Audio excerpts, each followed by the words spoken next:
masyarakat Kabupaten Jayapura. Jumpa kembali di Kaos Kabar Otsus edisi Kamis 20 Juli 2023 bersama saya Ines Marweri, dan saat ini kami sudah berada di ruangan Sekretaris Dinas Kesehatan Kabupaten Jayapura. Halo Pak, selamat sore, apa kabar? Kabar baik, luar biasa. Baik ya, bagaimana kesibukan hari ini? Sepertinya padat. Cukup ya. padat, ya. Iya, baik. Boleh Bapak perkenalkan diri sebelumnya dengan Bapak siapa, silahkan. Baik, saya Edward Manik Suhatang. Sehari-hari saya diberikan tugas sebagai Sekretaris Dinas Kesehatan Kabupaten Jayapura sejak tahun 2019. 2019 ya? Ya. Oke. Baik.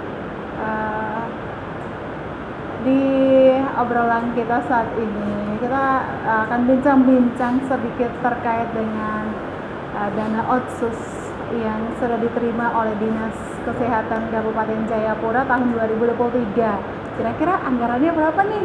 Boleh tahu dong? Ya, jadi sektor kesehatan dalam hal ini Dinas Kesehatan Kabupaten Jayapura sesuai dengan amanat Undang-Undang Otsus tahun 2023, tahun 2021, dan pada tahun anggaran 2023 kita mengelola 18 miliar di Dinas Kesehatan. Selain itu juga teman-teman di rumah sakit juga mengelola dana otsus juga untuk pelayanan kesehatan khusus di rumah sakit. Tapi untuk di Dinas Kesehatan kurang lebih 18 miliar. 18. Seperti rumah sakit Dewari. Iya. Rumah sakit Dewari. Baik. Peruntukan penggunaannya untuk apa saja, khusus untuk Dinas Kesehatan dari 18 miliar ini?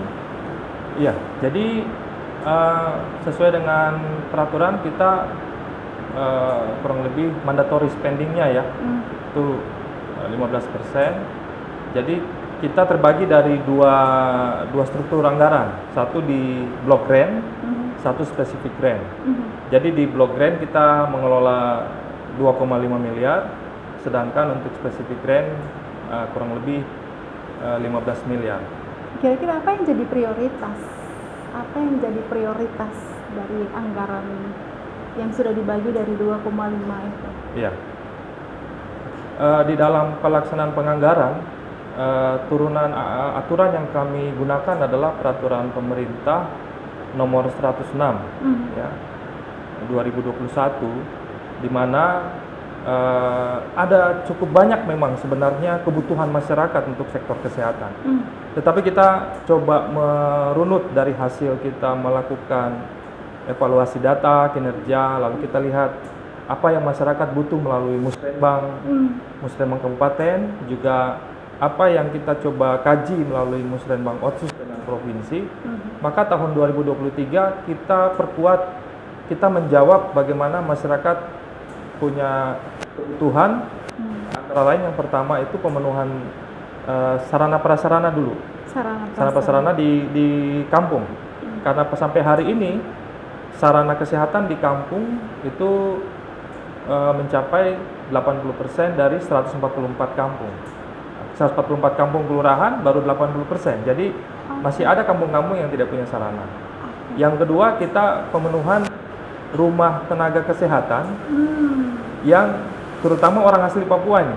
Karena petugas kita kan yang sekarang bertugas di sana, baik dia tenaga P3K ataupun tenaga PNS, itu rata-rata memang tidak domisili di situ.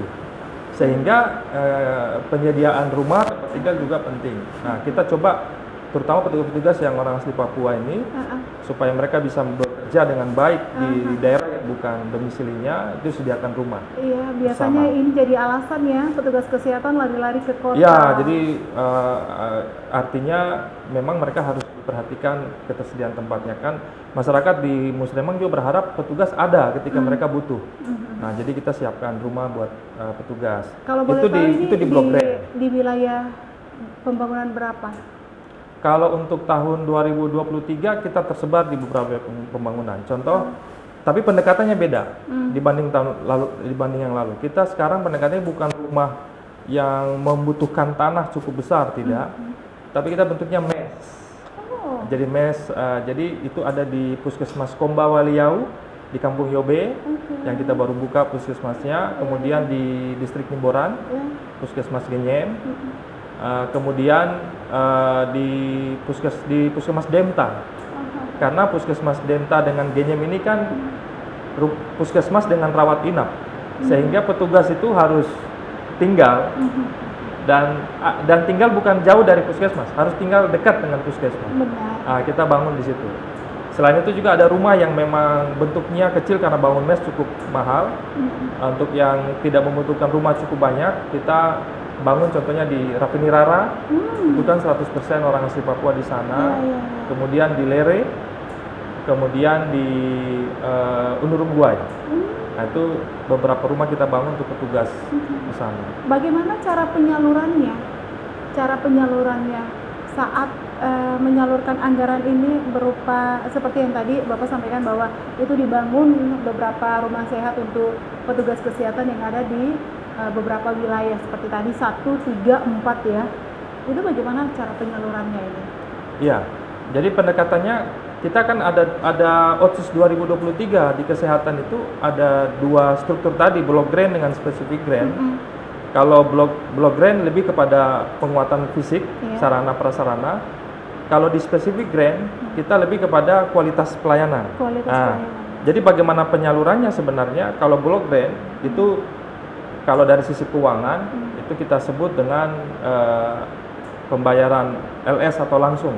Jadi ketika pekerjaan dikontrakan, jadi kontrak dilaksanakan baik oleh kontraktor orang asli Papua dalam hal ini, terutama yang pengadaan langsung mengerjakan itu harus orang asli Papua. Kemudian nanti penyalurannya itu melalui dinas kepada pihak pelaksananya atau kontraktor.